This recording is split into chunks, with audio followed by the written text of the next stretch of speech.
Sanjay, we got a jack of all trades, master of one. I like that. What do you mean here? Yeah, actually, before I go into that, great topic there, Zach.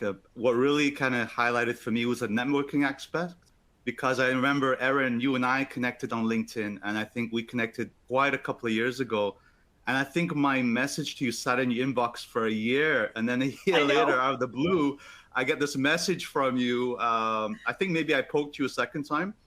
And what was amazing about that is it led to a discussion back and forth where now I've been invited here to speak at ACFCS. So that's a powerful, indication of the power of networking, which Zach alluded to. And I know Zach and I have also met through LinkedIn as well as how we connected. So that's very an important topic to raise there. Um, so speaking to this, yes, so absolutely, jack of all trades, master of one, generalist, specialist, and T-shaped skills. So I'm going to introduce this topic because I think it's vitally important in terms of how we future-proof our career. And it's been a really good framework for me in terms of helping myself navigate this space.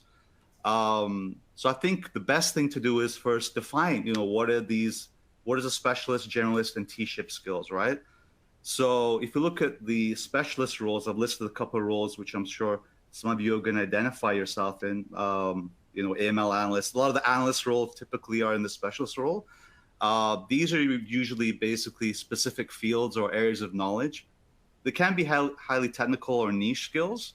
And like I said, I suspect most of you are in that category as a specialist analyst category. It has those plus sizes of that specific knowledge. But there are a couple of downsides as well to being a specialist, right? You have limited career mobility, specifically in areas outside your expertise. And then also with the rapid change of technology and regulations, it could potentially make your knowledge outdated, right?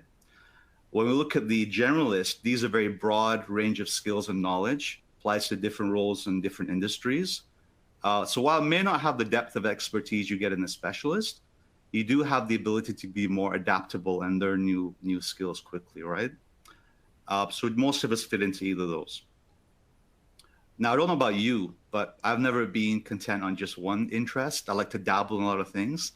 So I'm going to introduce and advocate the combination of combining both a specialist and generalist. And the sweet spot is in that center, which is a T-shaped skill set, right? And the advantage is you get all the benefits of being a specialist and generalist without the downfalls of each one individually, right? So that's what I'm going to talk about. And as you can see, the specialist is basically your eye, right? Your generalist is your dash. So when you combine the dash and the eye, you get the T shape, right? So that's where that comes from, right? So what are the advantages of being a T-shaped individual, right? Well, before I go into that, what I'd like to say is what the T-shape does is improves on the classic saying, jack of all trades, master of none. T-shaped person is basically jack of many trades, master of at least one. So, that's where this thing comes from there. So, when we talk about being a T-shaped individual, a couple of advantages you have there, you become more creative, right? Some of the best ideas happen at the intersection of disciplines, and you avoid what's called the paradox of expertise tunnel vision, right?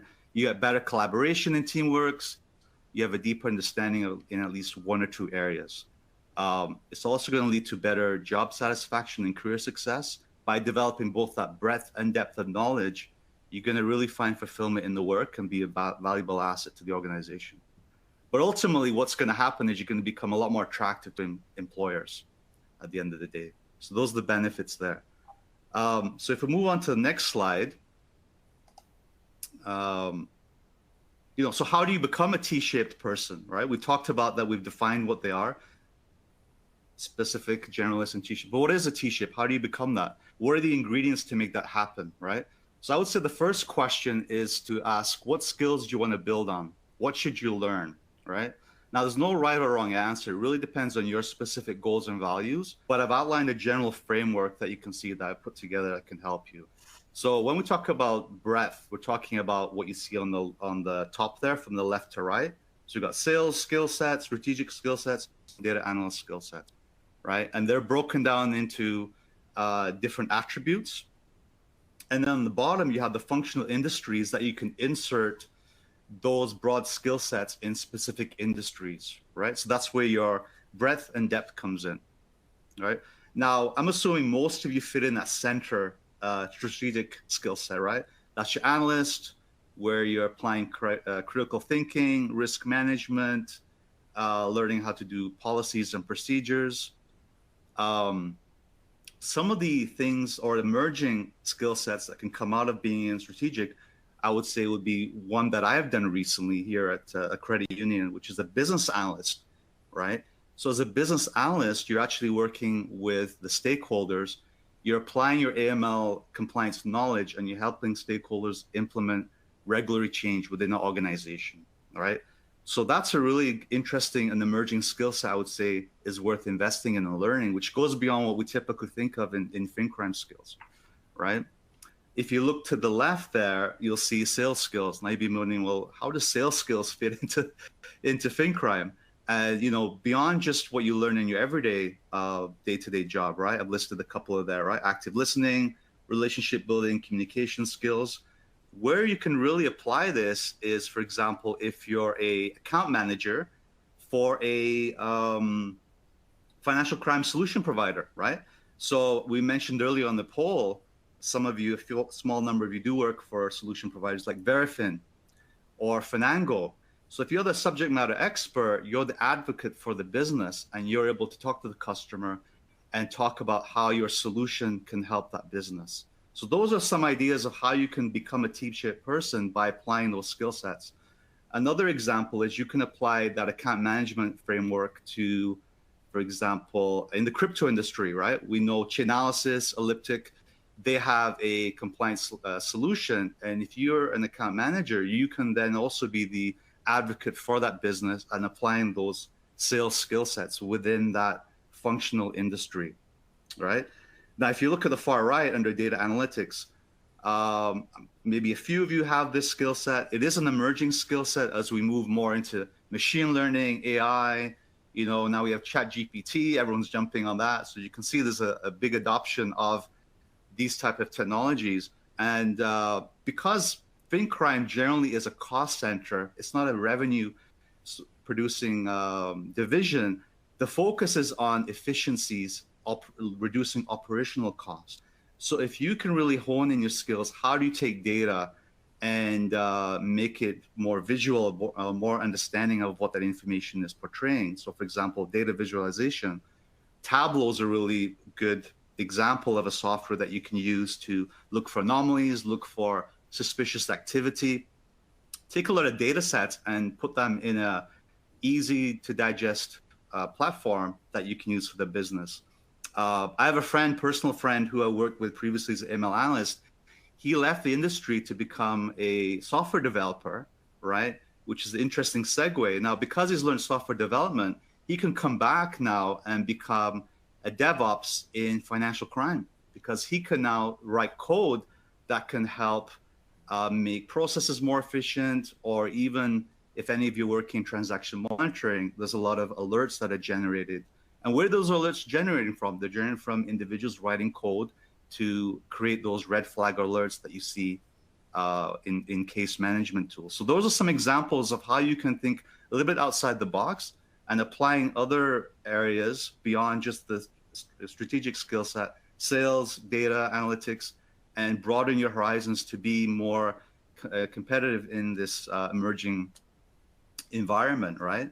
And then if we look further down on the functional industries, right? So you're going to find that certain industries are in demand, like, for example, we've seen a downtick in crypto, right? A lot of the exchanges have really had to reduce their compliance function. So if crypto or digital assets isn't a space that's really hiring a lot, why not jump into another functional industry, gain your skill set, sharpen your tools, and then when things change in the landscape, you can always then go back in, right? And this happened to me personally. I was a CCO for a MSB, and there was some restructuring, and I had to shift gears, and now I'm back in a financial institution with a credit union. But once things pick up again, I will definitely be jumping back into the crypto land, So these are things to consider that I wanted to highlight on this slide here. So you've lived it, Sanjay. This is great. So you're not just some, somebody mentor that comes in that's never really faced adversity or layoffs or Exactly. things like that. You really understand because you're in it, you've done it, the whole thing. I want to go back actually to this slide right here. This one absolutely blew me away because I didn't think of it in these terms. When I see specialist roles and generalist roles, and you've actually put the bullets in there, I would like you to tell our audience, are these the terms and the ways that they should be looking at the jobs inside, say LinkedIn jobs or Indeed or things like that when they're looking for job roles? Should they only use these terms that they're looking for? Well, it adds a context, right? So if you know what type of job you're applying for, in the grand scheme of things, where does it sit? Because then you can identify, am I in a specialist role, right, versus a generalist role? And then you can say, okay, now that I know I have a specialist skills, how do I want to broaden those? How do I want to expand out? Likewise, if you're in a generalist role, you have that broad experience. Now, what, 2, 3, 4 areas do I want to hone down and get specific skill set? So it helps you kind of identify where you are and then say, okay, now I need to get some skills or disciplines in the other area to be a more well-rounded individual, right? Which is your ultimate goal. Where am I and where do I want to go? I like that. Exactly. I'm going to throw up. Aaron, I just wanted to add on to that last slide. Yes, you asked a question about should you only be looking for jobs that have those specific titles. Something you'll realize is that every institution, whether it be a bank, whether it be a fintech company, every institution titles many of their positions differently. Some positions could be called FIU analysts. Some could just fall into the category of alert clearing analyst. Some could fall into the category of investigator. Some could fall into the category of AML analyst. What I've learned in my career is there are thousands of job titles that roughly can do the same thing. Making sure you understand the type of institution you're going to and what you're walking into. There's a difference in an AML analyst at a Citibank versus an AML analyst at a community-sized bank. You have to understand the quality and the type of work that you would be doing. So when you are looking for things on LinkedIn, I don't think there is any set titles that you should be searching for. You have to keep your search broad.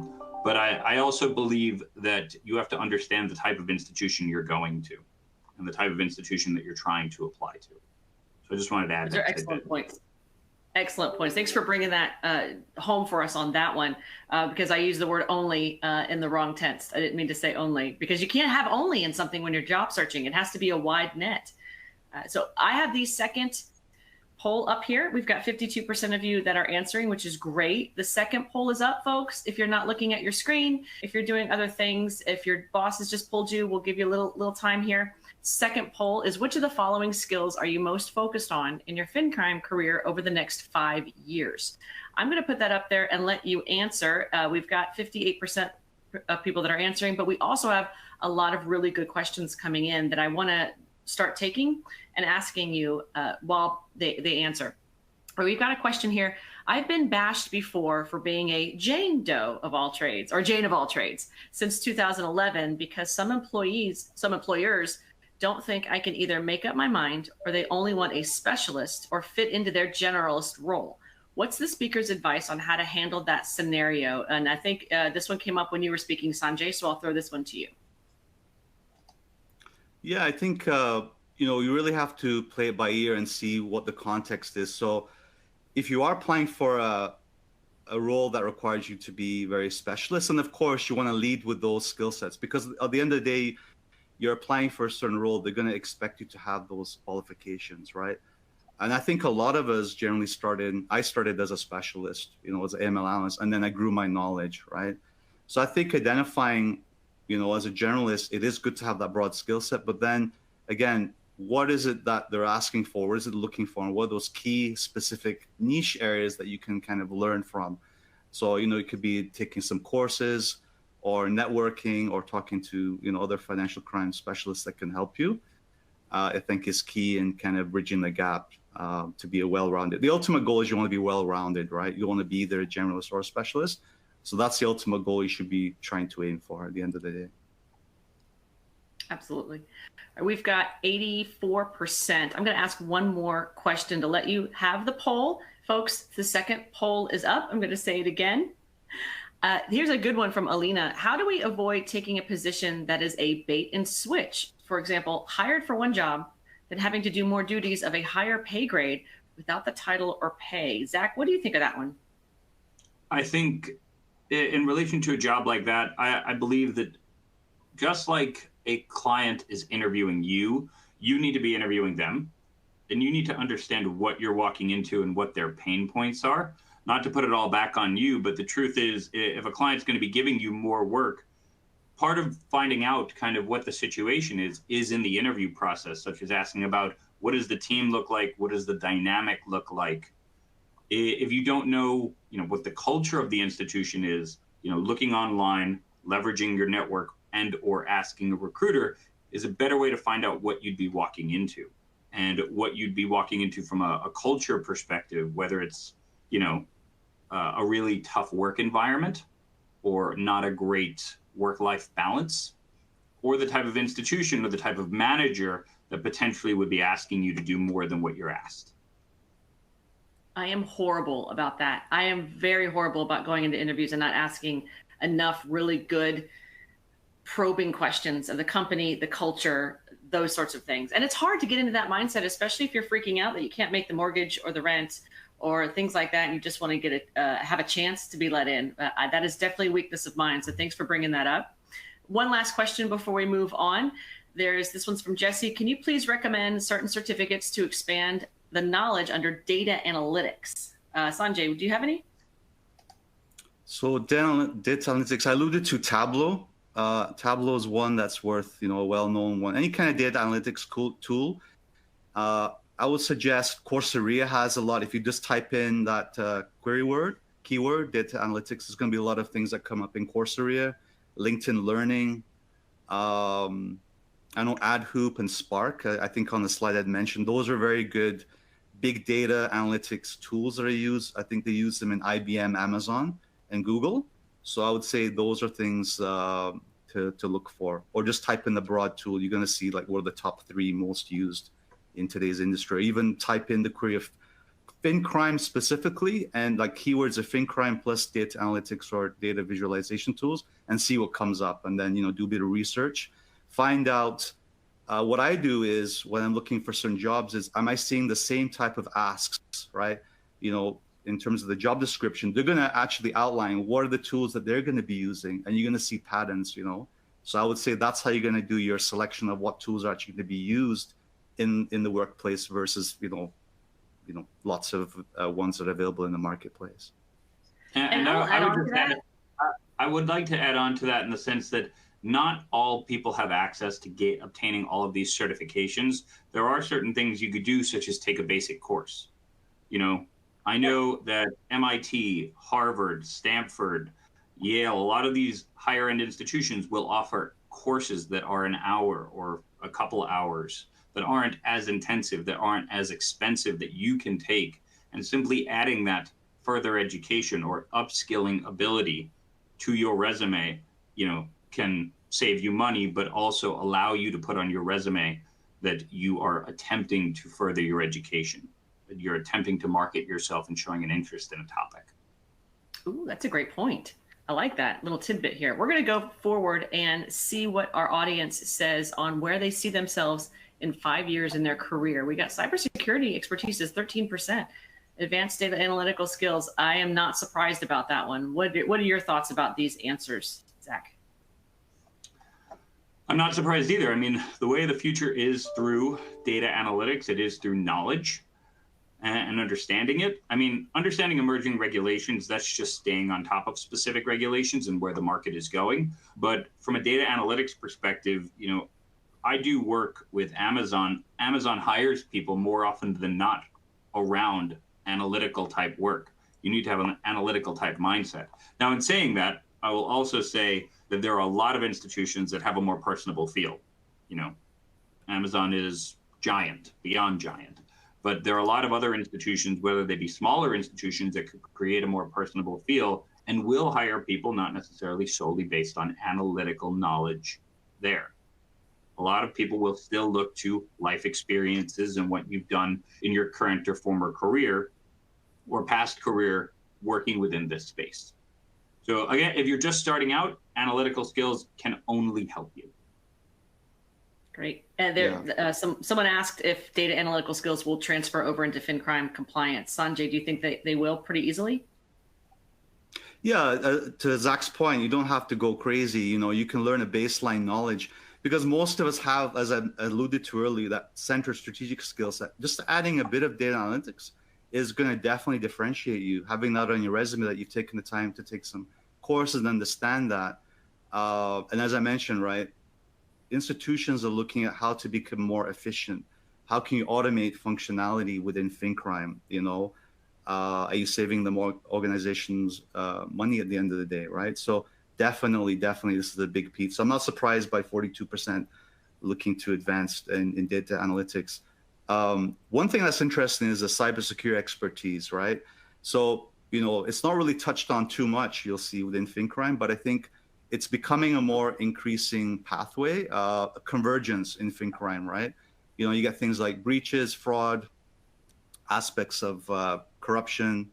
So taking courses in fundamentals in cybersecurity, I'm actually taking some courses myself in that area, is only going to add to your breadth, right? And again, cybersecurity doesn't have to be technical. You can actually go into GRC, governance, risk, and compliance lens, and help an institution that way, right?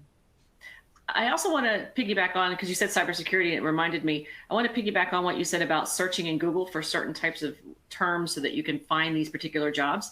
I also want to recommend finding different search engines to find these, because Google may give you one list and say Bing or DuckDuckGo, which I always use, cybersecurity, will give you something else as well. So you might have some little bits here and there that could give you a little bit more of a range to find some of these jobs.